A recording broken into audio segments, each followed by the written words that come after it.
ओम शांति। सभी भाई बहनों को आज प्यारे बाबा की मधुर महावाक्य है 1-8-24।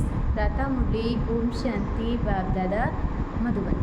बाबा बोले, मीठे बच्चे, तुम पवित्र बनने के बगैर वापस जा नहीं सकते।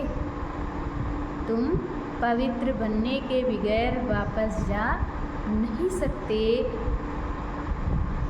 इसलिए बाप की याद से आत्मा की बैटरी चार्ज करो और नेचुरल पवित्र बनो। बाबा कहते तुम पवित्र बनने के बगैर वापस जा नहीं सकते, इसलिए बाप की याद से आत्मा की बैटरी चार्ज करो और नेचुरल पवित्र बनो। प्रश्न है, बाबा तुम बच्चों को घर चलने के पहले कौन सी बात सिखलाते हैं? बाबा तुम बच्चों को घर चलने के पहले कौन सी बात सिखलाते हैं? उत्तर में बाबा ने बताया है, बच्चे घर चलने के पहले जीते जी मरना है। बाबा कहते कि बच्चे घर चलने के पहले जीते जी मरना है, इसलिए बाबा तुम्हें पहले से ही देह के भान से परे ले जाने का अभ्यास कराते हैं, अर्थात मरना सिखलाते हैं। घर चलने से पहले जीते जी मरना है, इसीलिए बाबा तुम्हें पहले से ही देह भान से परे ले जाने का अभ्यास कराते हैं, अर्थात मरना सिखलाते हैं। ऊपर जाना माना मरना। बाबा कहते ऊपर जाना माना मरना। जाने और आने का ज्ञान अभी तुम्हें मिला है।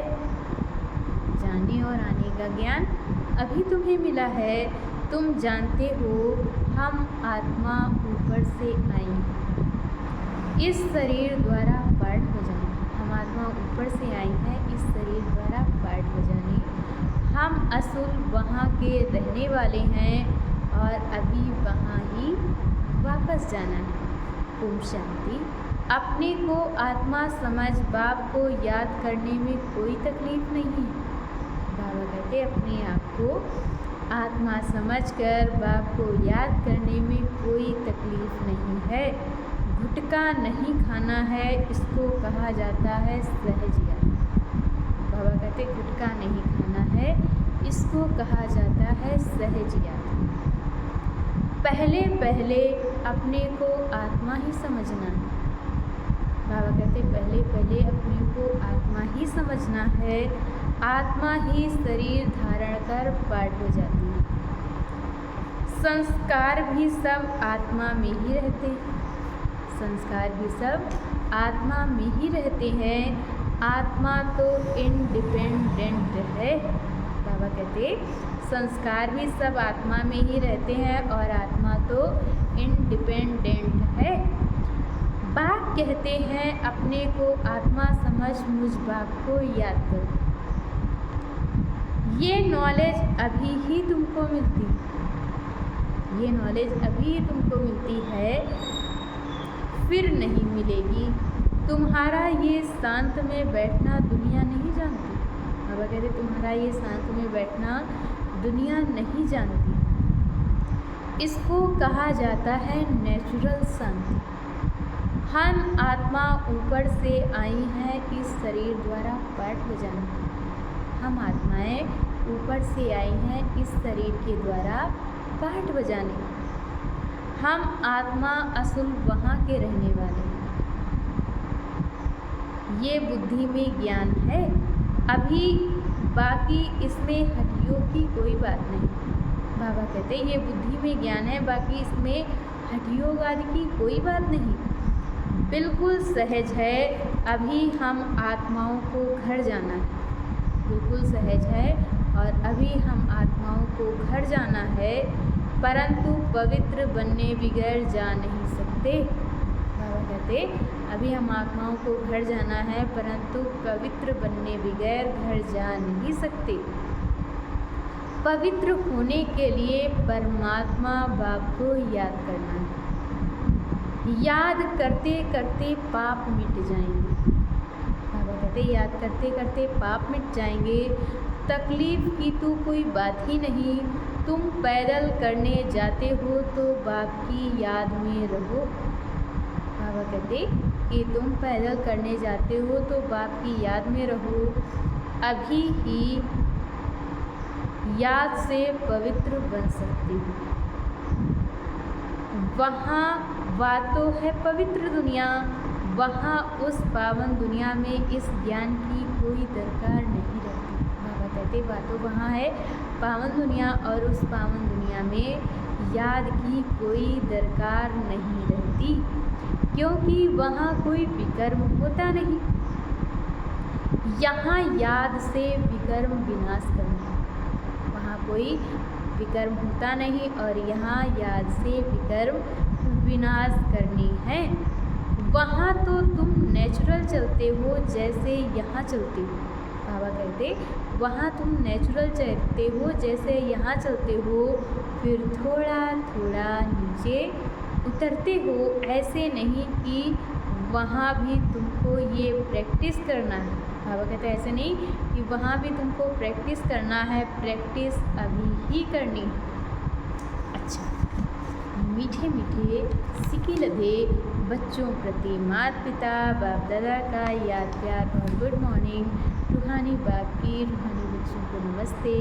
हम रूहानी बच्चों की तरफ से रूहानी माता पिता बाप दादा को याद प्यार नमस्ते, ओम शांति, गुड मॉर्निंग, शुक्रिया बाबा, शुक्रिया। और आज बाबा ने मुरली में हम बच्चों को धारण करने के लिए मुख्य सार दिया है। पहला पाठ, इस शरीर रूपी कपड़े से, इस शरीर रूपी कपड़े से ममत्व निकाल जीते जी मरना है, अर्थात अपने सब पुराने हिसाब किताब चुकतू करने। बाबा कहते इस शरीर रूपी कपड़े से ममत्व निकाल जीते जी मरना है, अर्थात अपने सब पुराने हिसाब किताब चुकतू करने। और दूसरे पॉइंट में बाबा ने बताया है डबल ताजधारी बनने के लिए पढ़ाई की मेहनत करनी। डबल ताजधारी बनने के लिए पढ़ाई की मेहनत करनी है, दैवी गुण धारण करने हैं। जैसा लक्ष्य है शुभ बोल हो ऐसा पुरुषार्थ करना है। बाबा कहते डबल ताजधारी बनने के लिए पढ़ाई की मेहनत करनी है, दैवी गुण धारण करने हैं।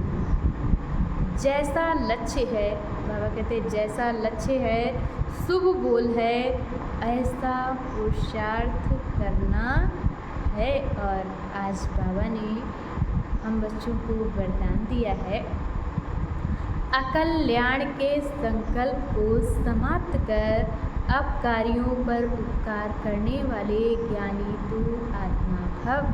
अकल्याण के संकल्प को समाप्त कर अब कार्यों पर उपकार करने वाले ज्ञानी तू आत्मा भव। कोई रोज अपनी ग्लानि करे, बाबा कहते कोई रोज आपकी ग्लानि करे, अकल्याण करे, गाली दे, तो भी उसके प्रति मन में घृणा भाव न आए। बाबा कहते कि कोई रोज़ आपकी ग्लानि करे, अकल्याण करे, गाली दे, तो भी उसके प्रति मन में घृणा भाव न आए। अपकारी पर भी उपकार, यही ज्ञानी तू आत्मा का कर्तव्य है। अपकारी पर भी उपकार, यही ज्ञानी तू आत्मा का कर्तव्य है। जैसे आप बच्चों ने बाप को 63 जन्म गाली दी, आप बच्चों ने बाप को 63 जन्म गाली दी, फिर भी बाप ने कल्याणकारी दृष्टि से देखा तो फॉलो फादर। कहते जैसे बाप ने आप बच्चों को कल्याणकारी दृष्टि से देखा तो फॉलो फादर। ज्ञानी तू आत्मा का अर्थ ही है सर्व के प्रति कल्याण की भावना। अकल्याण संकल्प मात्र भी नहीं हो। बाबा कहते अकल्याण की भावना संकल्प मात्र भी नहीं हो। और आज बाबा ने स्लोगन बताया है मुरली का, मन मनाभव की स्थिति में स्थित रहो तो औरों के मन के भावों को जान जाएंगे। मन मना भव की स्थिति में रहो तो औरों के मन के भावों को जान जाएंगे। अच्छा, ओम शांति।